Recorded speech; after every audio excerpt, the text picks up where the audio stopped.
اس لیے ہم آپ کو عالم اسلام کی ایک جلیل القدر عرب ہستی کا حوالہ دیتے ہیں، اور یہ وہ ہستی ہے جو سنت اور بدعت کے امتیاز میں بہت بڑا مقام ہے ان کا، اور مسلمانوں میں ان کا بڑا احترام، عزت، اور ان کے بعض مسائل سے اس وقت سے لے کے اب تک اختلاف کے باوجود وہ اہل السنہ کے ائمہ میں سے گنے جاتے ہیں، اور وہ ہستی ہے شیخ الاسلام ابن تیمیہ رحمۃ اللہ علیہ کی۔ شیخ نے ایک کتاب لکھی ہے الجواب الصحیح، اور یہ ان کی عیسائیوں کے ساتھ جو بات چیت ہے یہ اس کا حوالہ ہے۔ شیخ نے کتاب لکھی ہے الجواب الصحیح لمن بدل دین المسیح۔ یہ جواب ہے بہت درست کہ کس نے حضرت سیدنا مسیح علیہ الصلوۃ والسلام کے دین کو بدلا۔ عیسائیت میں تعریف، اس کا آغاز، اس کے مختلف دور اور ان کے احکامات شیخ نے اس میں بیان کیے۔ ہمارے سامنے اس کی دوسری جلد کا صفحہ نمبر 266 ہے، اور شیخ ایک عیسائی کو ان عیسائیوں کو جوابات میں تحریر فرماتے ہیں کہ جبل الحراء الذی لیس حول مکہ جبل اعلی منہ۔ اور پھر میں یاد دلاتا ہوں، آپ لوگوں کے سامنے حوالہ دیتا ہوں اس پہاڑ کا جس کا نام ہیرا ہے۔ الذی لیس حول مکہ جبل اعلی منہ۔ مکہ مکرمہ کے قریب جتنے بھی چھوٹے بڑے پہاڑ شہر کو گھیرے ہوئے ہیں ان سب میں اعلیٰ درجہ ہیرا کا ہے۔ کیوں ہیرا کا درجہ اتنا بلند ہے؟ وَمِنْهُ كَانَ نُزُولُ أَوَّلُ الْوَحْيِ۔ یہ ایسا پہاڑ ہے جس میں پہلی وحی اتری ہے۔ نبی صلی اللہ علیہ وسلم، حضور اقدس صلی اللہ علیہ وسلم پر پہلی وحی اتری ہے۔ اور جناب غامدی صاحب یہ ارشاد فرماتے ہیں کہ وہاں پر کوئی وحی نازل نہیں ہوئی، اور یہ صوفیوں کے گڑے ہوئے قصے۔ شیخ الاسلام رحمۃ اللہ علیہ صوفیہ کے بہت بڑے ناقد، شیخ جیسے آدمی کو پتہ نہیں کہ صوفیوں نے یہ ہیرا کا قصہ گھڑ لیا، کمال ہے۔ اور جو ہمیشہ سنت اور بدعت صوفی اور غیر صوفی پر رد کرتے ہیں، لکھتے ہیں، تعلیم دیتے ہیں، انہیں نہیں پتہ چلا کہ غار ہیرا کوئی چیز نہیں۔ غار ہرا کا ہم نے ذکر کیا۔ غار ہرا کے بارے میں روایات کے اندر بہت ساری چیزیں پہلی دفعہ سامنے آئیں، آپ نے بیان کیا۔ پہلا سوال غار ہرا کے حوالے سے میں آپ سے پوچھنا چاہوں گا کہ اب سے پہلے جب آپ سے کوئی مختصر سوال کیا گیا پہلی وحی اور غار ہرا کا، تو آپ نے یہ فرمایا کہ بھئی یہ تو افسانہ ہے، اور اس کا صحرا جو ہے وہ ان بیچارے صوفیوں کے سر بھی ڈال دیا جو بھی پیدا ہی نہیں ہوئے۔ اب مجھے آپ بتائیے کہ جب آپ نے ابن ہشام کی روایت کو مان لیا اور یہ بات واضح ہوگی کہ غار ہرا میں کچھ نہ کچھ ہوا ہے، آپ جاتے تھے، آبا کی روایت تھی، اعتکاف کرتے تھے، تو پھر یہ جو افسانے والی بات تھی اس کی حقیقت کیا ہے؟ غار ہرا کیا بحث ایک غار ہے جس کا ذکر ہوتا تھا؟ یعنی یہ بتایا جا رہا تھا کہ ایک غار ہوا کرتا ہے اور فلاں پہاڑ پر یہ غار ہے، اس سے متعلق ایک روایت بیان کی جا رہی تھی۔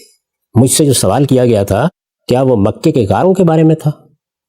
سوال یہ تھا کہ عام طور پر یہ مانا جاتا ہے کہ غار ہرا میں پہلی وحی آئی، یہ مانا جاتا ہے کہ یہ سورہ الگ کی ابتدائی آیات تھیں، یہ بتایا جاتا ہے کہ اس میں یہ واقعہ پیش آیا، اس کی تفصیلات وہ ہیں جو ہم نے بخاری کی روایت کی صورت میں سامنے رکھی ہیں۔ اس کے بارے میں نے بالاجمال کہا تھا کہ یہ ساری داستان محض ایک داستان ہے، اس سے زیادہ کوئی حیثیت نہیں ہے اس کی۔ اسی چیز کو واضح کرنے کے لیے میں نے یہ گھنٹوں گفتگو کی ہے، اور آپ کو یہ بتایا ہے کہ نہ غار ہرا سے نبوت کی ابتدا ہوئی ہے، نہ وہاں پر پہلی وحی آئی ہے، نہ سورہ الگ پہلی سورہ ہے، اور خود روایتوں سے واضح کر دیا ہے کہ پہلی ملاقات بھی ہرا پہاڑ پر کہیں پہاڑ کے وسط میں جب رسالت مآب صلی اللہ علیہ وسلم وہاں سے بیدار ہو کر آئے ہیں اس وقت ہوئی۔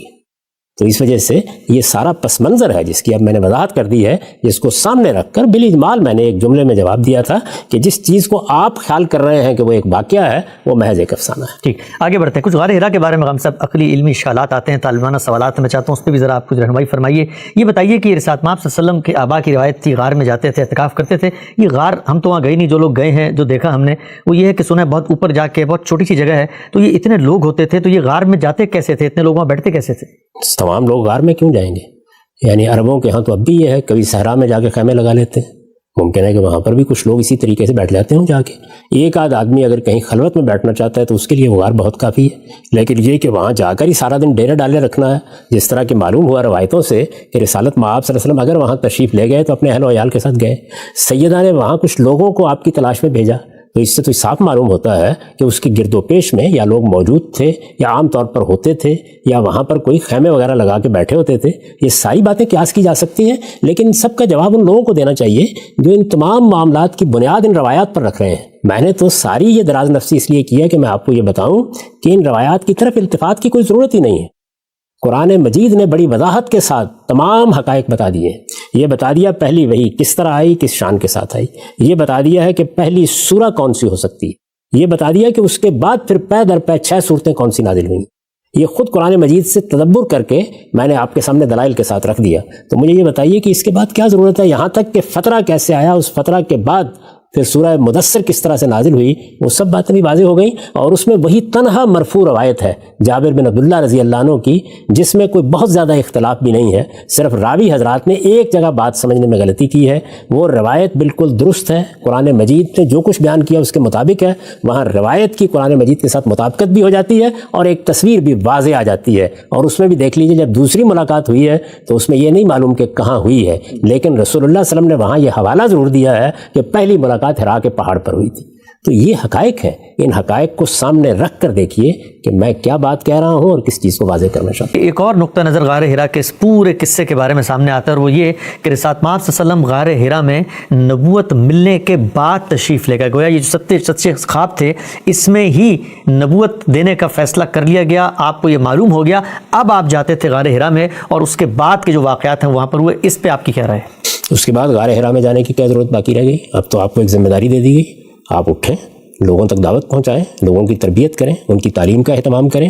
میں نے آپ کے سامنے اس سے پہلے ایک روایت رکھی ہے کہ جب نماز پڑھنے کی بھی ضرورت پیش آتی تھی تو کبھی کبھی مکے کی گھاٹیوں میں نکل جاتے تھے۔ سیدنا علی بھی آپ کی مائیت میں تھے، اسی موقع پر ابو طالب سے ملاقات ہوئی۔ اس طرح کے اور واقعات بھی سیرت کی کتابوں میں ملتے ہیں۔ تو بعد میں اس کے جانے کی کیوں ضرورت پیش آ گئی؟ میں آپ سے عرض کروں کہ اگر بعد میں جانے کا یہ معاملہ ہوتا تو پھر اس کو بہت سے صحابہ بیان کرتے، ایسا کچھ نہیں ہوا۔ جس طرح ہوا ہے وہ میں نے آپ کے سامنے رکھ دیا ہے، اور میرے نزدیک اس میں ابن ہشام نے جس روایت کو قبول کیا ہے وہ بڑی حد تک قابل قبول ہے، اس پہ کوئی خاص اعتراض نہیں پیدا ہوتا۔ البتہ راوی حضرات کچھ تفصیلات میں جو چیزیں داخل کر دیتے ہیں وہ ممکن ہے وہاں بھی کوئی چیز داخل ہو گئی ہو، تاہم ایک عمومی تاثر اس سے بالکل درست قائم ہوتا ہے کہ رسالت مآب صلی اللہ علیہ وسلم دین ابراہیمی کی ایک روایت کے تحت موتقف ہوتے تھے۔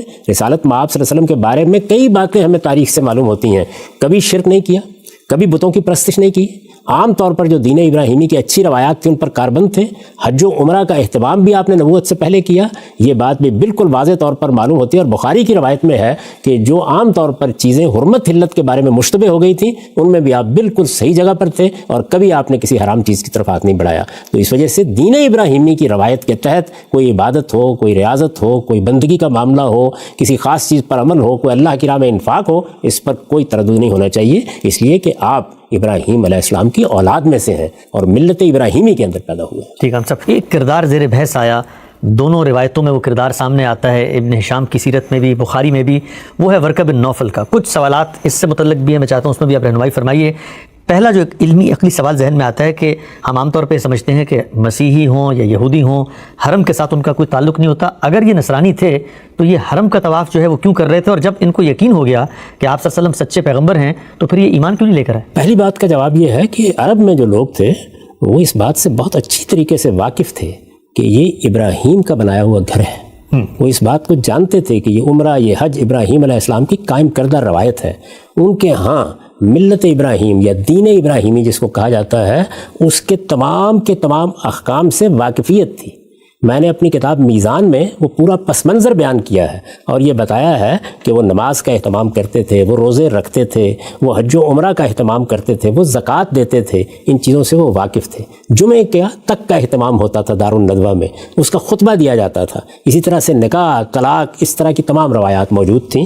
تو جب کوئی شخص جو اس پس منظر سے تعلق رکھتا ہے وہ نصرانی ہوگا تو بیت اللہ کو چھوڑ دے گا، اپنی ابراہیمی روایت سے دستبردار ہو جائے گا۔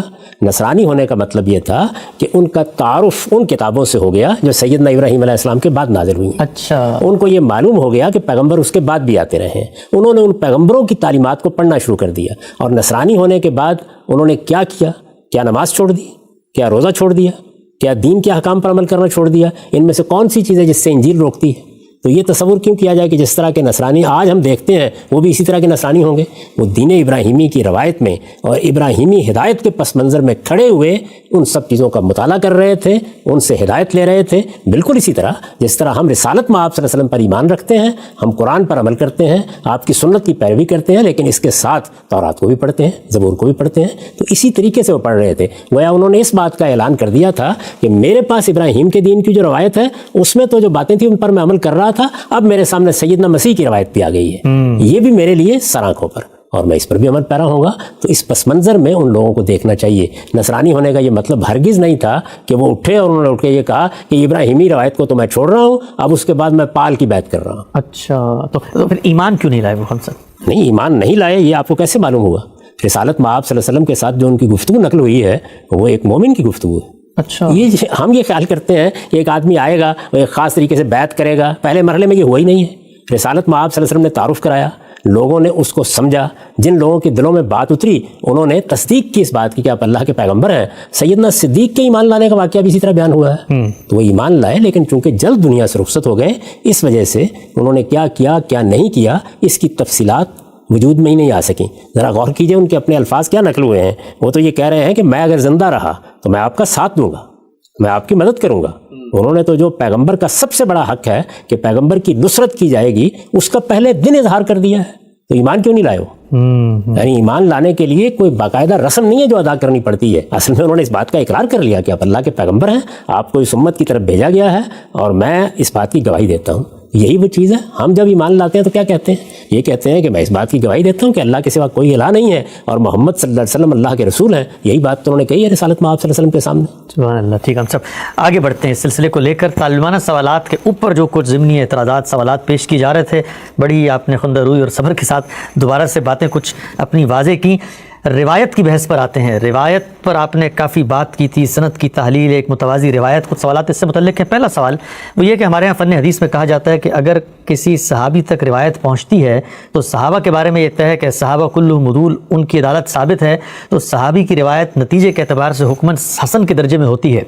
اب بخاری کی روایت تو حسن درجے کی ہے، ابن ہشام کی روایت ایک تابعی سے نقل ہو رہی ہے. سوال میرا آپ سے یہ ہے کہ پورے ذخیرہ حدیث کے اندر سیدہ عائشہ سے عروہ بن زبیر کی روایت تو آگے بھی لوگ لے رہے ہیں، شائع و ضائع بھی ہے. یہ ابن ہشام کی روایت میں جو بات، یہ جو پرسپیکٹو سامنے آیا تھا کہ کوئی خودکشی کا ذکر بھی نہیں ہے، کوئی اس طرح کی اور باتیں بھی نہیں ہیں، کوئی ایک کتاب اگر آپ نام لے سکیں کہ ابن ہشام کی روایت کی تائید میں بھی کوئی دوسرا تاریخی ذخیرہ، کوئی حدیث کی کتاب، کوئی کم سے کم موقوف روایت ہی کھڑی ہوئی ہو تاکہ لوگوں کو یہ پتہ چل سکے کہ محض ایک واقعہ نہیں ہے جو نقل ہو رہا ہے. یہاں چند چیزیں ہیں جن کو اس فن کے لحاظ سے سمجھ لینا چاہیے. دیکھیے بات یہ ہے کہ رسالت مآب صلی اللہ علیہ وسلم سے کوئی بات نقل ہوتی ہے اور اس میں راوی یہ کہتا ہے، پہلا راوی ظاہر ہے کوئی صحابی ہوگا، وہ یہ کہتا ہے کہ میں نے یہ بات رسول اللہ صلی اللہ علیہ وسلم سے سنی، یا وہ کہتا ہے کہ رسول اللہ صلی اللہ علیہ وسلم نے یہ فرمایا، یا چلیے روایت معانن ہے اور وہ یہ کہتا ہے کہ رسالت مآب صلی اللہ علیہ وسلم سے میں یہ بات بیان کر رہا ہوں.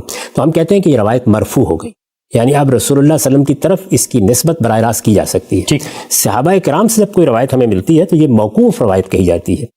کیوں کہی جاتی ہے؟ اس لیے کہ صحابی بات تو اپنے طور پر بیان کر رہا ہے، لیکن چونکہ وہ تصریح نہیں کر رہا کہ میں نے یہ بات رسالت مآب صلی اللہ علیہ وسلم سے سنی ہے یا میرے سامنے یہ بات بیان ہوئی ہے یا یہ واقعہ میں نے دیکھا ہے، اس کی چونکہ صراحت نہیں کر رہا ہوتا تو ہم اس کو موقوف ہی قرار دیتے ہیں اور یہ کہتے ہیں کہ اس میں جو بات بیان ہوئی ہے وہ بات ایسی ہے کہ کوئی صحابی اپنے طور پر نہیں کر سکتا، تو اس کو بھی ایک اہمیت دی جاتی ہے. اسی طریقے سے تابعین کی بھی روایات ہیں، بہت سی مراسیل ہیں، مراسیل میں بہت اچھے مضامین بیان ہوتے ہیں، ان کی سند کے اوپر بھی کوئی بہت گفتگو نہیں ہوتی، ان کو بھی اسی لحاظ سے پیش کیا جاتا ہے کہ یہ اگرچہ ایک مرسل روایت ہے، ایک تابعی نے اس کو بیان کیا ہے، لیکن اس میں جو چیز بیان کی گئی ہے وہ صحابائی کے ذریعے سے علم میں آ سکتی ہے. یہ گویا ایک طرح سے مضمون کی بنیاد پر ایک قیاس ہوتا ہے جس میں ہم کسی روایت کو پیش کر دیتے ہیں. اس طرح کی جتنی روایات بھی ہمارے سامنے آتی ہیں، پہلی چیز تو یہ جان لینا چاہیے کہ ان سے متعلق یہ دعویٰ نہیں کیا جا سکتا کہ یہ فی الواقع رسالت مآب صلی اللہ علیہ وسلم ہی نے فرمایا ہے، یعنی ایک نوعیت کا قیاس ہوتا ہے کہ غالباً یہ بات اس طرح ہوئی.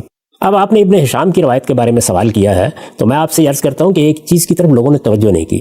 یہاں سیدہ عائشہ سے، ام المومنین سیدہ عائشہ سے عروہ بن زبیر روایت کر رہے ہیں جس کو ہم بخاری کی روایت میں دیکھتے ہیں، جس روایت پر ہم نے کچھ سوالات کیے ہیں، جس روایت میں کچھ اشکالات ہیں، بعض چیزیں قابل اعتراض محسوس ہوتی ہیں. پھر اس کے آخر میں ایک چیز کا پیوند لگایا گیا ہے جس کو بلاغات زہری کے نام سے پیش کیا جاتا ہے. تو ایک طرف یہ روایت ہے. دوسری جانب جو روایت ہم نے ابن ہشام میں دیکھی، اگرچہ ایک تابعی اس کو بیان کر رہے ہیں، لیکن آپ یہ دیکھیے کہ وہ بیان کیا کر رہے ہیں کہ وہ در حقیقت ایک صحابی کے سامنے بیٹھ اس کو سن رہے ہیں. وہ صحابی کون ہے؟ عبداللہ بن زبیر. عبداللہ بن زبیر رضی اللہ عنہ رسالت مآب صلی اللہ علیہ وسلم کے صحابہ میں سے. تو اس لحاظ سے ان دونوں روایتوں میں اگر آپ پورے منظر کو سامنے رکھیں تو کوئی بہت فرق نہیں، یعنی صحابی دونوں جگہ پہ آئی گئے ہیں. یعنی وہاں سیدہ سے روایت بیان کی جا رہی ہے، یہاں ایک صحابی کے سامنے روایت بیان کی جا رہی ہے، اور میں نے اس سے متعلق توجہ دلائی تھی کہ وہ کوئی سوال نہیں اٹھاتے، وہ کوئی اعتراض نہیں کرتے. یہ روایت ان کے خاندان میں اگر موجود ہے تو اس کی بنیاد پر بھی نہیں کہتے کہ ہماری خالہ تو اس سے بالکل مختلف بات بیان کرتی. ان کے بھائی جو روایت بیان کر رہے ہیں، چھوٹے ہیں ان سے، عروہ بن زبیر زبیر، ان کی روایت کے حوالے سے بھی کوئی سوال ان کے ذہن میں نہیں پیدا ہوتا. وہ اس روایت کو بہت اطمینان کے ساتھ سنتے ہیں اور ایک تابعی یہ کہتے ہیں کہ ان کی موجودگی میں یہ روایت بیان کی گئی، یہ پورا واقعہ ان کے سامنے بیان کیا گیا اور پھر اس کو آگے روایت کر دیتے ہیں. تو اگر آپ اس لحاظ سے دیکھیں تو اس روایت میں اور اس روایت میں کوئی بہت فرق باقی نہیں رہ جاتا. اس کے بعد یہ دیکھیے کہ ہمارے سامنے خود عروہ بن زبیر کے مغازی موجود ہے، اس میں بھی اگرچہ بعد کے لوگوں ہی اس کو روایت کیا ہے لیکن وہاں ایک دوسرا ہی قصہ سامنے آتا ہے. اچھا، وہی عروہ بن زبیر جو بخاری میں ہے؟ وہی عروہ بن زبیر جو بخاری میں ہے.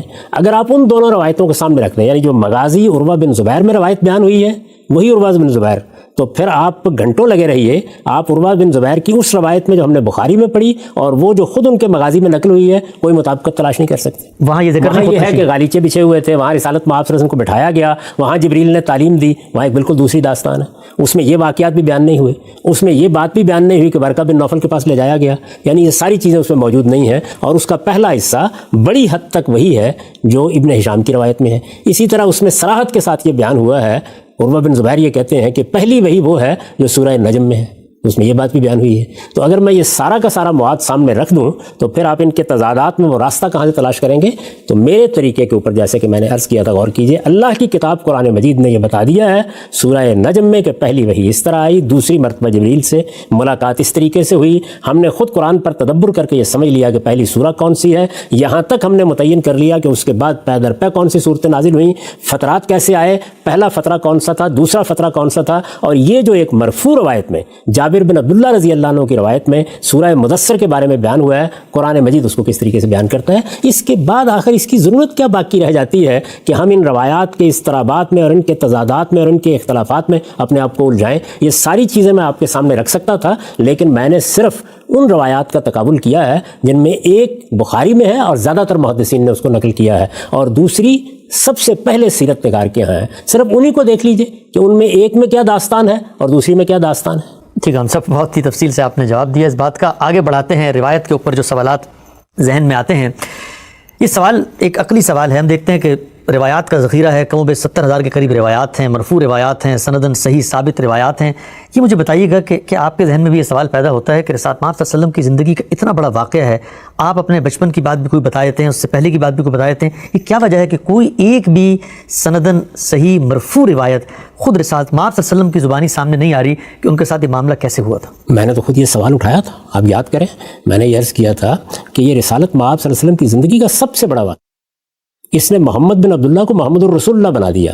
یہ آپ کو بیان کرنا چاہیے تھا، اس کی تفصیلات ہونی چاہیے تھی. آخر یہ کیوں بیان نہیں ہوا؟ میں نے تو یہ کہا تھا کہ خود سیدہ خدیجہ جو اس واقعے میں ایک بڑا کردار ادا کرتی ہوئی محسوس ہوتی ہیں، انہوں نے بھی کبھی اس کو بیان نہیں کیا. کبھی بیان نہیں کیا کا مطلب کیا ہے؟ مطلب یہ ہے کہ ان کے ذریعے سے، ان کی روایت سے، ان کے الفاظ میں ہمیں یہ حدیث کے ذخیرے میں کہیں نہیں ملتا، تاریخ میں بھی کہیں نہیں ملتا. لیکن ظاہر ہے کہ آپ اگر سیدہ عائشہ کی روایت کو دیکھیں، آپ اگر یہ جو دوسری روایت ابن ہشام کی اس کو دیکھیں، تو اس میں رسالت مآب صلی اللہ علیہ وسلم کے حوالے ہی سے بیان کیا جا رہا ہے. تاہم یہ کہہ کے نہیں بیان کیا جا رہا کہ رسالت مآب صلی اللہ علیہ وسلم سے فلاں اور فلاں نے یہ سنا ہے. یعنی جو ایک مرفوع روایت میں طریقہ ہوتا ہے، ابھی میں نے اس کی مثال دی کہ راوی یعنی صحابی یہ بیان کرے کہ میں نے یہ سنا، میرے سامنے رسالت مآب صلی اللہ علیہ وسلم نے یہ بیان کیا، میں اس کو اس طرح دیکھ رہا تھا. اس طرح کی کوئی چیز ہمیں نہیں ملتی. تو اس سے یہ صاف معلوم ہوتا ہے کہ قرآن مجید نے جب اس واقعے کو اس طریقے سے بیان کر دیا تو پھر اس کے بعد کوئی تفصیلات کی ضرورت نہیں رہی. البتہ جابر بن عبداللہ کی روایت میں اس کا حوالہ آ گیا. آپ یہ دیکھیے کہ اس میں دونوں واقعات کا حوالہ آ گیا ہے. جابر بن عبداللہ کی روایت تو ہم نے ابھی تھوڑی دیر پہلے پڑھی ہے، آپ کے علم میں ہے کہ اس میں کیا کہا گیا. اس میں رسالت مآب صلی اللہ علیہ وسلم نے فرمایا ہے کہ میں آ رہا تھا اور اس طریقے سے میں نے جبریل کو دیکھا، پھر میں گھر آیا اور وہاں پر میں نے جب یہ کہا کہ مجھے کچھ اڑا دو تو سورہ مدثر نازل ہوئی. لیکن اس کے ساتھ مزید کیا فرمایا کہ میں نے جبریل کو دیکھا، یہ وہی جبریل تھے جو اس سے پہلے ہرا کے پہاڑ پر مجھ سے مل چکے تھے. تو اس کا مطلب کیا ہے کہ سورہ نجم کے دونوں واقعات کو رسالت مآب صلی اللہ علیہ وسلم نے بالاجمال اس موقع پر بیان کر دیا. بس یہ ہمارے لیے کافی ہے. اتنا اجمال، یہ تفصیلات ہیں جن میں ایک بات افسانہ بن گئی ہے. اور اسی چیز کے بارے میں نے اپنے اجمالی جواب میں یہ کہا تھا کہ یہ محض داستان ہے، اس کی تنقیح اگر کی جائے تو وہی بات درست ہے کہ جو قرآن مجید سے ہمارے سامنے آتی ہے. ٹھیک، آگے بڑھتے ہیں. ہم سب ایک بہت اہم سوال، اور وہ سوال روایت ہی کے پہلو سے آپ کے نقطہ نظر پہ اٹھایا گیا ہے، بلکہ کہا یہ گیا ہے کہ یہ کیا وجہ ہے کہ آپ کی یہ جو فکر ہے، یہ جو بات ہے، اس میں کنسسٹنسی نہیں ہے، اس کے اندر مطابقت، تسلسل نہیں نظر آتا. ابن شہاب زہری پر تو آپ نے بات فرمائی، کہا محدثین ان پہ کیا کیا جلا کرتے ہیں، میں اس بحث میں نہیں جاتا. لیکن ابن شہاب زہری کے تصورات یا ان سے نقل ہونے والی روایات کے اوپر اشکالات تو پیدا ہو گئے. یہی ابن شہاب زہری ہے. میزان آپ کی کتاب ہے، لوگ کہتے ہیں اس میں آپ ان سے روایتیں بھی لے رہے ہیں. تو ابن شہاب زہری جہاں پر مسئلہ پیدا کریں وہاں پر رد، اور جہاں پر قبول ہو تو وہاں قبول. میں نے جو گفتگو کیا اس میں کچھ سوالات بخاری کی کتاب کے بارے میں بھی پیدا ہوئے ہوں گے. بخاری نے جو بلاغات نقل کیے ہیں اس کے بارے میں بھی پیدا ہوئے ہوں گے. اس میں بخاری کی بھی بہت سی روایات، مسلم کا بھی میں نے ذکر کیا، اس کی روایات بھی سنائی، اس میں بھی بعض چیزوں پر جرح کی. اس میں مسلم کی بہت سی روایات ہیں. تو میں اس میں یہ عرض کروں گا کہ جو لوگ اس طرح کے سوالات اٹھاتے ہیں یہ صاف معلوم ہوتا ہے کہ وہ اس فن سے واقف نہیں ہے. یہ تاریخ کا فن ہے. یعنی رسالت مآب صلی اللہ علیہ وسلم کی تاریخ بیان ہوتی ہے تو ہم اس کو حدیث کہتے ہیں. صحابہ کرام کے تاریخی واقعات بیان ہوتے ہیں تو ہم ان کو آثار کہتے ہیں، اور عام واقعات بیان ہوتے ہیں تو اسے تاریخ کہا جاتا ہے. تو میں نے آپ سے عرض کیا کہ یہ مورخین بھی بیان کر رہے ہیں، یہ سیرت نگار بھی بیان کر رہے ہیں، یہ محدثین بھی بیان کر رہے ہیں. جس دور میں انہوں نے یہ تاریخ بیان کی ہے اس دور میں ان کے لیے یہ ممکن تھا کہ وہ لوگوں کے بارے میں تحقیق کریں. یہ میرے لیے، آپ کے لیے آج ممکن ہی نہیں ہے. یعنی یہ دور ختم ہو گیا. یہ لوگ جو بات بیان کر رہے ہیں، یہ راوی حضرات، یعنی وہ بتاتے ہیں نا کہ فلاں صحابی نے بیان کیا، صحابی سے فلاں سنا، فلاں سے فلاں نے سنا. یہ جو سند بیان کی جاتی ہے اس سند کی تحقیق کرنے کے ہمارے پاس آج کوئی ذرائع نہیں ہے. اس وجہ سے محدثین نے جو روایات منتخب کر لیں، جن لوگوں سے روایت لے لی، جن لوگوں کو انہوں نے قابل اعتماد مان لیا، ہم مجبور ہیں انہی کی بیان کردہ روایتوں پر بنیاد رکھ کے آگے بات کریں. ہمارے پاس اس کے سوا کوئی راستہ نہیں ہے. اس کی دیکھیے میں ایک مثال دیتا ہوں آپ کو. ہمیں مغلیہ دور کی تاریخ لکھنی ہے. ہم مغلیہ دور میں نہیں ہیں. ہم واقعات کو براہ راست نہیں دیکھ رہے ہیں. ہم ان لوگوں کو بھی نہیں مل سکتے جو اس زمانے کے واقعات سے آگاہ ہوں. اس زمانے میں جو تاریخیں لکھی گئیں، تاریخ فرشتہ اٹھا لیجئے، معاصر العمراء اٹھا لیجئے، آپ آئین اکبری اٹھا لیجئے، وہ کتابیں ہوں گی. اب ظاہر ہے کہ ان کتابوں سے جو مواد ہمارے سامنے آئے گا ہم اسی کی تنقید کریں گے، اسی کا تقابل کریں گے، اسی میں کسی چیز کو علم و عقل کی روشنی میں انتخاب کریں گے، اسی کو دیکھیں گے کیا فی الواقع وہ قابل قبول ہے یا نہیں قابل قبول. دنیا بھر کی تاریخ میں اسی طریقے سے دیکھا جاتا ہے. اس سے ہرگز یہ نہیں ہوتا کہ آپ اس کو اٹھا کے پھینک دیں. میں آپ سے عرض کرتا ہوں کہ یہ بحثیں ہوتی رہتی ہیں کہ مسند احمد بن حنبل کہاں سے ملی تھی.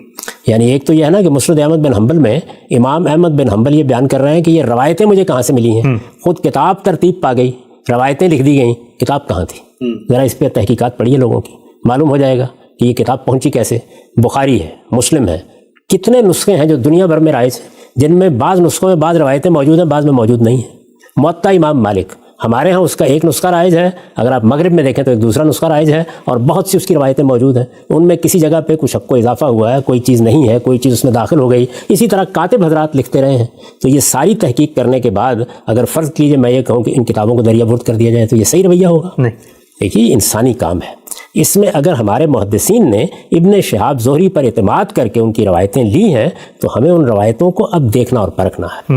اب یہ اصول نہیں قائم کیا جا سکتا کہ ہم چونکہ بخاری میں یہ غلطی محسوس ہو رہی ہے تو بخاری کو اٹھا کر پھینکتے ہیں، مسلم میں یہ غلطی محسوس ہو رہی ہے تو اس کو اٹھا کے پھینکتے ہیں. محدثین تبصرہ کریں گے کہ مسلم کی کتاب تو شیعہ راویوں سے بھری پڑی ہے. اب آپ سننی ہے مثال کے طور پر، تو آپ نے کہا کہ ہم تو اس کو سننے کے لیے تیار نہیں ہیں. تو میں یہ عرض کر رہا ہوں کہ یہ ایک بڑا قیمتی ذخیرہ ہے. جن لوگوں نے اس کو ترتیب دیا ہے انہوں نے اپنے طور پر تحقیق کرنے میں کوئی کمی نہیں کی. انہوں نے کتابیں مرتب کر دی ہیں، انہوں نے حالات سے بھی ہمیں آگاہ کر دیا ہے. لیکن جن لوگوں پر انہوں نے اعتبار کیا ہے یا اعتماد کیا ہے اور ان کو راوی کی حیثیت سے قبول کر لیا ہے، اب جو کچھ بھی وہ بیان کریں گے ہمیں اسے قابل اعتماد سمجھنا پڑے گا. اور اس کے بعد البتہ ہمارا یہ حق ہے کہ ہم قرآن و سنت کی روشنی میں یا احوال کی مطابقت کے پہلو سے اس کا جائزہ لیں، جس طرح کہ میں نے اس کے اصول اپنی کتاب میں بیان کر دیے ہیں کہ ہم یہ دیکھیں گے کوئی چیز قرآن و سنت کے خلاف تو نہیں، ہم یہ دیکھیں گے کوئی چیز علم و عقل کے مسلمات کے خلاف نہیں، اور یہ خود محدثین کے قائم کردہ اصول ہیں. اس کے بعد جو چیز اس کے مطابق ہوگی قبول کر لیں گے، جو چیز مطابق نہیں ہوگی اس کو رد کر دیں گے. تو ابن شہاب زہری کا معاملہ کوئی معمولی نہیں ہے. ہمارے محدثین ان کو امیر المومنین فی الحدیث کہتے ہیں. بہت بڑا ذخیرہ ان کے ذریعے سے پہنچا ہے. یہ کتابیں ان کی روایتوں سے بھری پڑی ہیں. تو ہم اس سارے ذخیرے سے اپنے آپ کو محروم کر لیں. اور یہ کون سا اصول ہے کہ جس کے تحت آپ کسی بھی تاریخی کام کا مطالعہ کریں گے؟ اس کے بعد تو کوئی چیز بھی باقی نہیں رہے گی. میں واقدی کے بارے میں گفتگو کرتا ہوں اور بتاتا ہوں کہ اس کے اوپر کیا جریں ہیں. ابن اسحاق کے بارے میں گفتگو کرتا ہوں اور یہ بتاتا ہوں کہ ان کے بارے میں کیا کیا بات لوگ کرتے ہیں. یہی لوگ ہیں نا جنہوں نے ہماری تاریخ بیان کی. یعنی ابن اسحاق کے بارے میں چلیے کچھ اچھی آراء مل جاتی ہیں. خود طبری کے بارے میں اور بہت سے مورخین ہیں جن کے بارے میں کتابیں لکھی گئی ہیں، تصنیفات موجود ہیں. شخصیت ہے یا نہیں ہے، وہ کون سی شخصیت ہے، یہ کوئی مجہول شخصیت ہے، یہ فلاں امام ہے، ان پر بحثیں موجود ہیں. تو یہ علم ہے. اس علمی دنیا میں چیزیں اٹھا کے نہیں پھینکی جاتی، اس میں وہی تنقیح اور اس کا طریقہ اختیار کیا جاتا ہے. اصل بات وہ ذہن میں رکھیے کہ ہمارا پورا دین قرآن و سنت میں ہم تک پہنچ گیا ہے. قرآن مجید بھی مسلمانوں کے اجماع اور تواتر سے پہنچا ہے، اور سنت بھی مسلمانوں کے اجماع اور تواتر سے پہنچی ہے. یہ رسالت مآب صلی اللہ علیہ وسلم کے زمانے کا تاریخی ریکارڈ ہے. اگر براہ راست رسول اللہ کے حوالے سے ہو تو حدیث کہا جاتا ہے، اگر رسالت مآب صلی اللہ علیہ وسلم کے واقعات بیان ہوں تو سیرت کا عنوان دیا جاتا ہے، اگر صحابہ کرام کی بات بیان ہو رہی ہو تو اسے آثار سے تعبیر کیا جاتا ہے، عام واقعات ہوں یا اس میں یہ سب چیزیں ملی ہوئی ہیں تو اس پہ تاریخ کا عنوان قائم کیا جاتا ہے. یہ آپ کے علم میں ہے کہ طبقات ابن سعد میں ایک پہلا حصہ رسالت مآب صلی اللہ علیہ وسلم کی سیرت کا ہے. ابن کثیر کی تاریخ میں پہلا حصہ رسالت مآب صلی اللہ علیہ وسلم کی سیرت کا ہے. تو یہ اصل میں تاریخ ہے بنیادی طور پر. مورخین جب کوئی چیز بیان کرتے ہیں تو ان کے عہد کے بعد آپ براہ راست اس عہد میں جا کر وہ چیز نہیں تحقیق کر سکتے.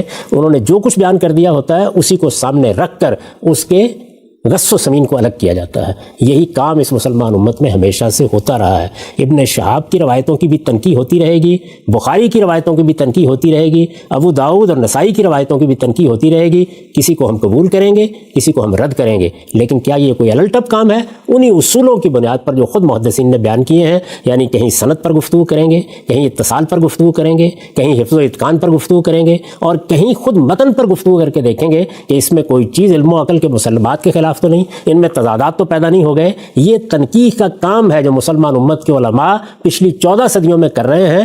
ہم اصل میں واقعات، قصے اور کہانیاں سننے کے عادی ہیں. اس علم میں کبھی ہم داخل ہی نہیں ہوئے. اس وجہ سے کسی ایک راوی پر، کسی ایک شخصیت پر تنقید کے 2 لفظ بولے جائیں تو فرمایا جاتا ہے اچھا یہاں تنقید کر رہے ہو تو فلاں جگہ کیوں قبول کر رہے ہو؟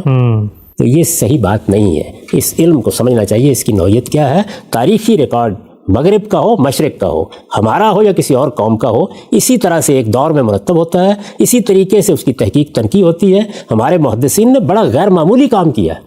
یعنی آپ دیکھیے وہ کون سی قوم ہے کہ جو اس طریقے سے آپ کو ہزاروں لوگوں کے بارے میں یہ بتائے کہ ان کی سیرت کیا تھی، ان کا کردار کیا تھا. یہ جو باتیں میں نے آپ کے سامنے رکھی ہیں یہ سب وہی محدثین بتا رہے ہیں.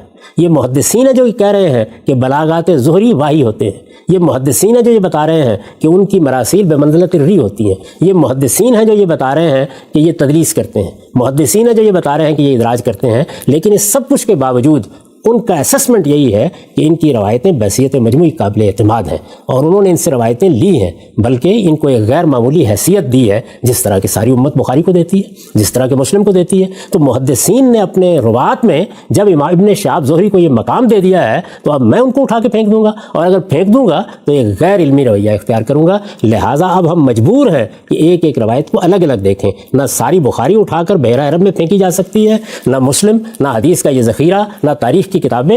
ان میں سے ہر چیز کو اس کی الگ حیثیت سے دیکھ کر تحقیق کی جائے گی، اور جس طرح سے میں نے آپ کے سامنے یہ معاد رکھا ہے ایسے ہی دیکھا جائے گا کہ ان میں تضادات تو نہیں. اسی طرح کے دیکھا جائے گا کہ اس میں کیا کیا روایتیں سامنے ہیں، کیا معاد ہمارے سامنے آ گیا ہے. جو چیز ان تمام معیارات پر پوری اترے گی قبول کر لی جائے گی، جو نہیں پوری اترے جائے گی اس کے بارے میں اپنے تردد کا، توقف کا اظہار کر دیا جائے گا، اور بعض صورتوں میں رد بھی کر دی جائے گی. ٹھیک، ہم سب بہت ہی خوبصورتی سے اور بڑی تفصیل سے آپ نے اس موقف کو واضح کیا کہ ابن شہاب زہری کی روایات اگر کسی دوسرے مقام پر آپ قبول کرتے ہیں تو اس کے پیچھے کیا نقطہ نظر ہے. ایک نقطہ ذرا واضح کیجیے گا، قارئین کی یہاں پر دلچسپی ہوگی. ہم عام طور پہ خیال کرتے ہیں کہ حدیث پر غور و فکر ہو رہا ہے، روایتیں ضعیف بھی ہیں، موضوع بھی ہیں، محدثین حکم لگا رہے ہیں، لیکن صحیح بخاری امت میں اس کا جو مقام ہے، سوال میرا آپ سے یہ ہے کہ کیا صحیح بخاری کی کچھ اور روایتیں بھی کبھی کسی محقق عالم نے، کسی مفسر نے، کسی محدث نے اس پر کوئی سوال اٹھایا؟ کیونکہ کہا ہی جاتا ہے کہ 3 لاکھ روایتیں تھیں، ان میں تنقیح کر کے یہ چند ہزار جمع کی گئی ہیں، نام بھی جامع صحیح ہے. تو اب کیا کبھی کسی نے صحیح بخاری کی بھی کوئی روایت رد کی ہے کیا؟ صحیح بخاری کی روایات پر جب سے وہ وجود میں آئی ہے لوگ تنقید کرتے رہے. اچھا، دارقطنی کی تنقیدات سے کون واقف نہیں ہے؟ ابن حجر نے، یہ آپ جانتے ہیں کہ اپنی شرح میں ان کے اعتراضات کا جواب دیا ہے. اس کے بعد بھی ہر دور میں لوگ اس کی تنقید کرتے رہے ہیں. ہمارے اپنے زمانے میں بہت سے اہل علم ہیں جنہوں نے بخاری کی روایات پر اعتراضات کیے ہیں. تو اس وجہ سے یہ سلسلہ بھی اسی طریقے سے جاری رہے گا. یہ عام لوگوں کی معلومات ہوتی ہیں کہ وہ یہ خیال کرتے ہیں کہ بس امام بخاری پر تو آسمان سے الہام ہوا تھا. یہ انسانی کام ہے. امام بخاری کا کام بڑا غیر معمولی کام ہے. انہوں نے بڑی محنت کی ہے، بڑی تنقیح سے کام لیا ہے. یہ جب کہا جاتا ہے کہ یہ الجامع صحیح ہے تو یہ صحیح اس معنی میں صحیح نہیں ہوتا جس میں ہم اردو زبان میں صحیح کا لفظ بولتے ہیں. یہ در حقیقت محدثین کی اصطلاح ہے. یعنی اگر کسی روایت کے بارے میں تحقیق سے یہ معلوم ہو جائے کہ اس کے راوی کے کردار پر کوئی حرف نہیں ہے، اگر یہ معلوم ہو جائے کہ اس کی سند میں اتصال ہے، یعنی کہیں کوئی تاریخی خلا واقع نہیں ہو رہا، اگر یہ معلوم ہو جائے کہ حفظ و اتقان کے لحاظ سے اس پر کوئی بات نہیں کہی جا سکتی اور کسی محدث نے اس میں کسی علت کی نشاندہی بھی نہیں کی، تو اس کو صحیح کہا جاتا ہے۔ چنانچہ یہ ایک اصطلاح ہے، اس علم کو سمجھنا چاہیے، اور یہ امام بخاری کا انسانی کام ہے۔ جب آپ امام بخاری کی کتاب کا اور امام مسلم کی کتاب کا مطالعہ کرتے ہیں تو آپ پر یہ حیرت انگیز انکشاف ہوتا ہے کہ اگرچہ دونوں استاد شاگرد کا تعلق بھی رکھتے ہیں، لیکن امام بخاری کی روایتوں کو بعض موقعوں پر امام مسلم نے قبول نہیں کیا۔ مسلم میں ایسی روایتیں ملتی ہیں جن کو امام بخاری نے قبول نہیں کیا، بلکہ امام بخاری کے اصول پر مسلم نے اپنے مقدمے میں بڑی سخت تنقید کی ہے اور سخت الفاظ میں تنقید کی ہے، اگرچہ وہ ان کی حد درجہ عزت کرتے ہیں، ہر درجہ احترام کرتے ہیں۔ تو یہ علم کی دنیا ہے، اس میں یہ بات نہیں ہوتی کہ فلاں محقق نے کام کیا ہے تو اب اس کا ہر حرف ہمارے لیے اللہ کی کتاب کے برابر ہو گیا ہے۔ اس طرح کی باتیں کہ یہ اللہ کی کتاب کے بعد صحیح ترین کتاب ہے، یہ محض جذبات کا اظہار ہوتا ہے، علم کی دنیا میں اس کی کوئی حیثیت نہیں ہے۔ تو بخاری کا کام بہت وسیع ہے، بہت غیر معمولی ہے، بہت قابل احترام ہے، لیکن یہ تاریخی تنقید کا کام ہے، اور یہ تاریخی تنقید ہر شخص پر ہوتی رہے گی۔ ایک دن کے لیے بھی اس امت میں یہ کام بند نہیں ہوا، یہ قیامت تک بند بھی نہیں ہو۔ ٹھیک ہے صاحب، بہت ہی تفصیل سے آپ نے تمام سوالات کا جواب دیا۔ آغاز میں نے کیا تھا پیغمبر کو اگر اضطراب ہوا، اس پر جو اشکالات تھے، پھر پیغمبر کے ہاں کوئی صحیح، کوئی تگ و دو، کوئی تمنا آرزو نہیں ہوتی، اس پر اشکالات رکھے، غار حرا، ورقہ بن نوفل اور روایات کے حوالے سے جو چیزیں سامنے آتی تھیں۔ آخری سوال جو میں سامنے رکھنا چاہتا ہوں وہ یہ ہے کہ سورہ نجم کی بنیاد پر آپ نے اس پورے واقعے کی یا اس پورے تصور کی بنیاد کہ وہی آئی تو کیسے آئی اور پیغمبر نے کیا رد عمل ہے جس کا اظہار کیا۔ سورہ نجم کے بارے میں سوال ہے کہ یہ کیوں نہیں کہا جا سکتا کہ سورہ نجم کے اندر جو 2 واقعات بیان ہوئے ہیں جبریل سے ملاقات کے، وہ آپ کو نبوت ملنے کے بعد کے کوئی واقعات ہوں؟ یہ سورہ نجم میں کہاں لکھا ہوا ہے کہ پہلی وحی جب پہلی دفعہ آئی زندگی میں صلی اللہ علیہ وسلم کو تو وہ یہ واقعہ ہے؟ سورہ نجم میں تصریح کیسے ہوئی؟ سورہ نجم جس پس منظر میں یہ بات بیان کر رہی ہے اس میں اس کا کوئی امکان ہی نہیں ہے۔ وہاں یہ بیان کیا جا رہا ہے کہ یہ خدا کا پیغمبر ہے، اس نے جو بات کہی ہے یہ اس نے اپنی خواہش سے نہیں کہہ دی۔ یہ جو قرآن مجید تمہارے سامنے پیش کر رہا ہے یہ اللہ کی کتاب ہے اور اس کی جانب وحی کی گئی ہے۔ ظاہر ہے کہ رسالت میں آپ صلی اللہ علیہ وسلم کی نبوت پر استدلال کیا جا رہا ہے آپ کے مخاطبین کے لیے۔ اس میں حوالہ دیا گیا ہے کہ اس پیغمبر کو تو یہ وحی اس طرح ملی ہے، اس کی جبریل کے ساتھ اس طرح ملاقات ہوئی ہے، اس کو اس طرح سے یہ کتاب دی گئی ہے۔ تو یہ بات کیا 10 سال بعد ہوگی؟ اچھا، وہ تو شروع کے واقعات ہی کا جواب۔ اگر وہ پہلا واقعہ نہیں ہے تو پھر یہ واقعہ استدلال بنے گا کیسے؟ یہ تو پہلا واقعہ ہی ہونا چاہیے۔ اور پھر اس کے بعد خود ان الفاظ کو دیکھیے، وَلَقَدْ رَآهُ نَزْلَةً أُخْرَىٰ۔ خود رسالت بآب صلی اللہ علیہ وسلم کی میں نے روایت آپ کے سامنے رکھی مسلم سے، جس میں آپ بیان کرتے ہیں کہ میں نے 2 ہی مرتبہ جبریل کو اس طرح سے دیکھا ہے کہ وہ اپنی اصل صورت میں سامنے آئے۔ وہ اگر پہلی بار اصل صورت میں نہیں آئیں گے اور وہ اعتماد اور وہ اذعان نہیں ہوگا کہ مجھے نبوت دی گئی ہے اور میرے پاس اللہ کا فرشتہ آیا ہے اور میں نے فرشتے کو اس کی اصلی صورت میں دیکھا ہے، تو بعد کے زمانوں میں کیسے ہو جائے گا؟ تو اس وجہ سے یہ بات ہی صحیح نہیں ہے۔ اور پھر یہ دیکھیے کہ یہ سورہ بھی بیان کر رہی ہے کہ رسالت بآب صلی اللہ علیہ وسلم نے جبریل امین کو اصل صورت میں دیکھا۔ روایت بھی یہ بیان کر رہی ہے کہ رسالت بآب صلی اللہ علیہ وسلم یہ فرما رہے ہیں کہ 2 ہی مرتبہ میں نے اصل صورت میں دیکھا ہے۔ اور پھر آپ نے خود دیکھا جابر بن عبداللہ کی روایت میں کہ خود رسول اللہ صلی اللہ علیہ وسلم نے یہی حوالہ دیا۔ آپ نے فرمایا کہ پہلی بار میں نے غار حرا کے پہاڑ پر دیکھا تھا اور دوسری مرتبہ اسی فرشتے کو میں نے اس طرح راستے میں چلتے ہوئے دیکھا۔ تو 2 ہی واقعات، روایات بھی وہی کہہ رہی ہیں، قرآن بھی وہی کہہ رہا ہے، سورہ نجم کا مطالعہ بھی یہی ہمارے سامنے حقیقت رکھتا ہے۔ اس وجہ سے اس پہ تو 2 رائے نہیں ہو سکتی۔ ٹھیک ہے صاحب، بہت تفصیل سے آخری قسط میں پہلی وحی اور غار حرا کے حوالے سے 9 اقساط پر مشتمل تبادلہ خیالات، آپ کے طالبانہ سوالات اور ان طالبانہ سوالات کی بنیاد پر جو ایک رائج نقطہ نظر ہے اس سے مختلف آراء کی بنائے استدلال واضح ہوئی۔ ہر بحث کے آخر میں یہ ذکر کرتا ہوں اور چاہتا ہوں کہ آپ اپنے جذبات کا اظہار کریں۔ عام طور پہ یہ سمجھا جاتا ہے کہ غامدی صاحب نے پوری امت کے اندر رائج، ایک معلوم، مانا جانا، شائع زائد نقطہ نظر سے مختلف بات کر دی ہے، اور وہ لوگ جو اسلام کی تہذیبی روایت سے جڑے ہوئے ہیں ڈرتے ہیں کہ غامدی صاحب کی یہ نئی بات اگر انہوں نے مان لی تو اس سے ان کے ایمان اسلام کو کوئی خطرہ نہ ہو جائے۔ بتائیے گا آخر میں کہ اس پوری بحث کا حاصل کیا ہے؟ میں نے یہ سارا مواد سامنے رکھ دیا، یہ بتا دیا کہ اللہ کی کتاب قرآن مجید پہلی وحی کو کس طرح بیان کرتی ہے، یہ بتا دیا کہ رسالت مآب صلی اللہ علیہ وسلم کو نبوت کس طریقے سے دی گئی، یہ بتا دیا کہ ہمارے پاس اس معاملے میں روایات میں کیا کچھ موجود ہے، اور یہ بھی آپ کو بتا دیا کہ میں تو یہ بات آج کر رہا ہوں، مجھ سے بہت پہلے بلکہ امام بخاری سے بھی بہت پہلے رسالت مآب صلی اللہ علیہ وسلم کا پہلا سیرت نگار اس داستان سے اختلاف کا اظہار کر چکا ہے، اور اس نے ایک بالکل مختلف روایت آپ کے سامنے رکھی ہے۔ اس کا حاصل یہ ہے کہ ہمیں علمی ذوق اپنے اندر پیدا کرنا چاہیے، روایات کے ذخیرے کو وحی و الہام نہیں سمجھنا چاہیے. اس میں رسالت مآب صلی اللہ علیہ وسلم کی باتیں راویوں نے بیان کی ہیں. بیانات میں بہت سے ترددات داخل ہو گئے ہیں، اضطرابات پیدا ہو گئے ہیں، تضادات واقع ہو گئے ہیں، راویوں کے تصرفات اس میں داخل ہو گئے ہیں. ان کی تنقیح کرنے کا کام جاری رکھنا چاہیے. اگر ہم یہ تنقیح نہیں کریں گے تو ہمارے پاس وہ روشنی دھندلا جائے گی جو ہمیں اللہ کی کتاب نے دی ہے. اللہ کی کتاب ہم سے یہ تقاضا کرتی ہے کہ مجھے آخری رہنما بنا کر اور حکم بنا کر باقی سارے ذخیرے پر غور کرو. اگر یہ رویہ ہمارے اندر پیدا ہو جائے تو میں آپ سے سچ عرض کرتا ہوں کہ اس کے بعد ہمارے پاس اتنی بڑی چیز ہے اللہ تعالیٰ کی کتاب کی صورت میں کہ یہ کچھ تشدد و افتراق جو روایات سے پیدا ہوتا ہے یہ ختم ہو جائے گا. امام صاحب ہمارا وقت یہاں پہ مکمل ہوتا ہے. پہلی وحی اور غار ہرا پر غامدی صاحب کے افکار پر پیش کیے جانے والے اشکالات کو لے کر آج یہ بحث پایہ تکمیل تک پہنچی ہے. کچھ اور اگر سوالات ضمنی اشکالات سامنے آئے تو انشاءاللہ سیریز کے اینڈ میں ہم ضمیمے کے طور پہ انہیں بھی زیر بحث لائیں گے. امام صاحب آپ کے وقت کا بہت شکریہ، اور میں آخر میں کہوں گا کہ آپ نے بہت ہی صبر، تحمل اور بہت ہی خندہ پیشانی کے ساتھ ہمارے سوالات کے جوابات دیے، اور آپ کی بات آپ نے سامنے رکھی. امید ہے لوگ اس پر غور کریں گے. انشاءاللہ آئندہ نشست میں دوبارہ حاضر خدمت ہوں گے کسی نئے اعتراض کے ساتھ. اب تک آپ کے وقت کا بہت شکریہ. بہت شکریہ.